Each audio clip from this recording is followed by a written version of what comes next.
Isa sa pinakamagandang hanap buhay ngayon sa bansa ay ang pagiging delivery rider o kaya naman Grab driver. Ito kasi ang mas malaki ang kitaan kesa sumahod ka ng buwan-buwan sa isang kumpanyang pinapasukan.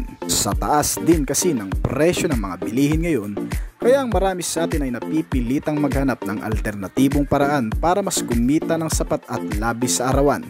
At dito sa bansang pagiging delivery o Grab driver ay nagiging pangunahing batayanan ng iba para umunlad at makaraos sa buhay.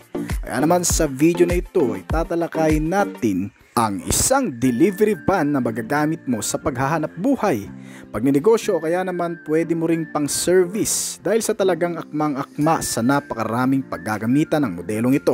At sa pagiging affordable price lang din mula sa kilalang brand ay makukontento ka na rin.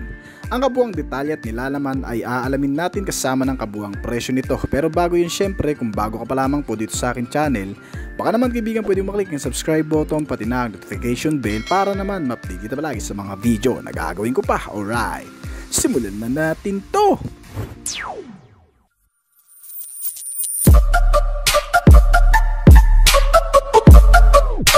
Ang modelong ito ay inilabas sa bansa noong 2012 pa, isang affordable and practical utility van na magagamit mo kahit saan.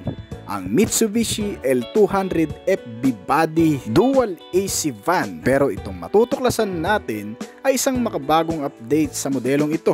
Isang bagong facelift nito kasabay ng paglabas ng mga bagong generation ng modelo ng Mitsubishi. At binase din sa itsura ng Mitsubishi Strada. Ang front fascia na inilagay sa buong bahagi ng front face cover nito ay talagang nakakaagaw sa atensyon ng marami. Hindi kasi mukhang delivery van ang datingan na parang Mitsubishi Strada pa rin na single cabin, lagyan nga lang ng extra space rear cabin sa likuran.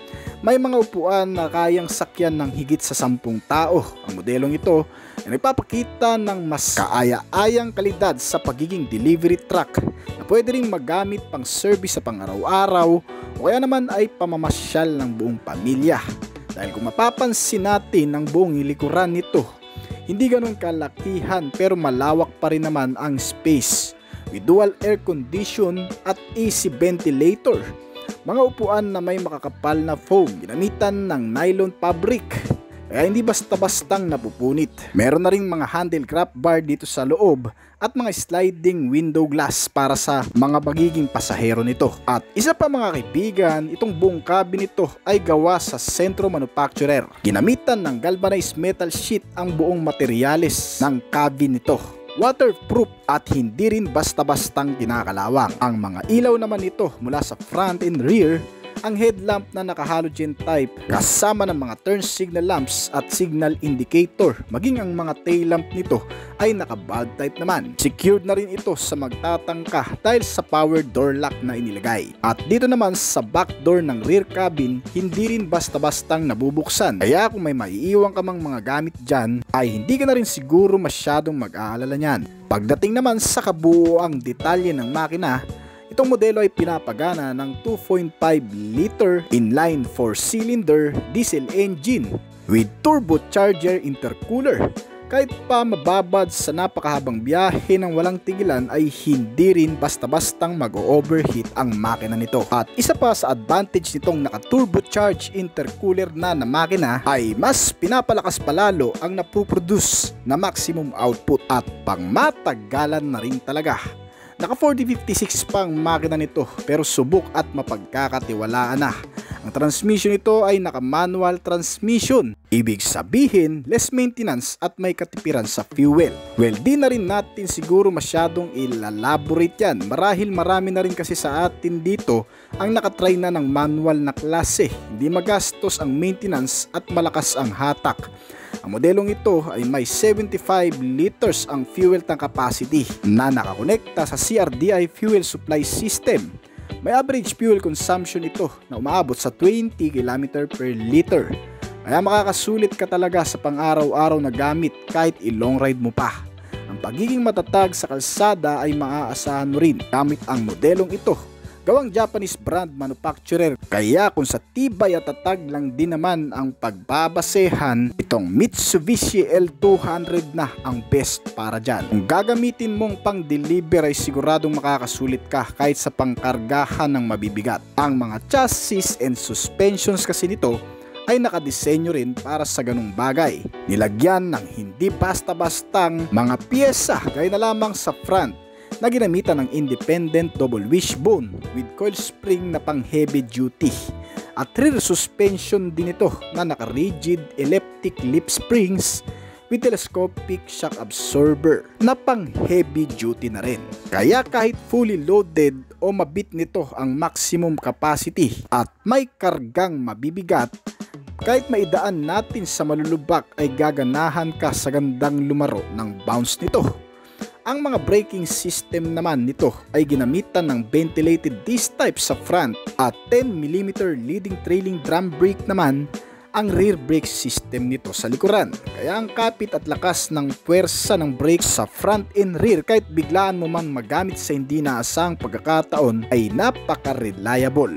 Ang kabuang sukat naman ng mga gulong nito ay nasa 195 R15, naka-tube tires at rim type. Pagdating naman sa steering, ito ay ginamitan ng Crispoke urethane type na steering wheel, naka-rack and pinion at power steering. Kaya ang handling at kabig nito pati sa mga pakurbadang kalsada ay napakagaan lang din. Pagdating naman sa safety measure, may driver and passenger airbags na rin itong kasama. Bukod pa dyan, ang modelong ito ay equipped na rin sa side door impact beams. Isang sistema na nag-pre-prevent sa matinding damage ng bawat side panels kung sakali mang magkakaroon ng banggaan o kolisyon sa kalsada, na hindi basta-bastang dadirect o tatama ang matinding damage nito sa mga pasaherong nakasakay dito. So ibig sabihin, mabanggaman ito ay hindi rin basta-bastang mapupuruhan ang mga nakasakay dito. Ganyan ang naitutulong nitong sistema kaya napakahalaga nito. Meron na rin itong mga seat belts sa front seats at comfortable seat with the adjustable seat sa driver side. Para naman sa iba pang mga features, ang modelong ito pagdating naman sa audio system, syempre may FM and radio na rin itong kasama, mga speaker with USB and auxiliary input, kaya pwede ka na rin mag-charge dito ng iyong cellphone. At isa pa, may mga console pocket na rin itong kasama o bulsa na pwedeng paglagyan ng iba pang mga bagay. May antena at naka Euro 4 compliance na rin, kaya eco-friendly at hindi mausok. Bukod pa dyan mga kaibigan, meron na rin itong bottle and cup holder, mga empty plug instrument panel kung sakaling may idadagdag kang accessories o electrical wiring dito sa sasakyan ay pwede mong ilagay sa mga empty plug instrument panel nito. Pagdating naman sa kabuuang sukat o dimension nitong buong sasakyan, ang kabuuang haba ay may sukat na 4,865mm. Ang kabuuang lapad naman ito ay may 1,785mm na sukat. Sa kabuuang taas ay hindi rin masyadong kababaan na may sukat na 1,655mm. Ang wheelbase size nito ay nasa 3,000mm. At pagdating naman sa curb weight, ito ay tumitimbang ng hanggang sa 1,355kg. Ang maximum volume na bigat na pwede mong ikarga dito ay hanggang sa 1,500kg o higit pa kung kinakailangan. Pagdating sa seating capacity, ito ay may 3 seats sa harapan, isang driver at 2 passenger. Pagdating naman sa likuran, kung palalagyan mo ito ng cabin, madadagdagan pa ito ng mahigit sa 10 seaters. Pero ang modelong ito, kapag binili mo sa kasa, otomatikong ulo at chassis lamang ang mabibili mo kung hindi mo re-requestan ng may cabin na nakasama with dual AC ventilator at aircon system. Para naman sa kabuuang presyo nito, kung ang bibilhin mo ay ang ulo at ang chassis lang na walang cabin, ito ay nagkakahalaga ng 978,000 pesos. At kung ang pipiliin mo naman ang Mitsubishi L200 FB Dual AC na may cabin space sa likuran, ito naman ay nagkakahalaga ng 1,015,000 pesos. So ibig sabihin mga kaibigan, maliit lamang ang diferensya niyan. Wala pang 50,000 ang naidagdag ay makakabili ka na ng full package nito. So hanggang dito na lamang po siguro ang ating video, pero bago po tayo magtapos ay nais ko po munang magpasalamat Sa mga patuloy na sumusuporta, tumatangkilik at nag-aabang palagi sa mga video na ina-upload natin dito sa ating channel. Maraming salamat po at shoutout po sa inyo guys. Ngayon kung bago ka pa lamang din po dito sa ating channel, baka naman kaibigan pwede mo maklik ang subscribe button pati na ang notification bell para naman ma-update kita palagi sa mga video na gagawin ko pa. At syempre hintayin ko rin ang opinion at comment mo sa ibaba kung may mga katanungan ka tungkol sa video na ito. Huwag kang mayang mag-comment kaibigan upang nang sa ganun ay masagutan ko rin ang mga nais mo pang malaman at makakuha rin ako ng idea mula sa'yo na magagamit ko sa aking mga susunod pang video na gagawin. This is Obis Collection. Thank you!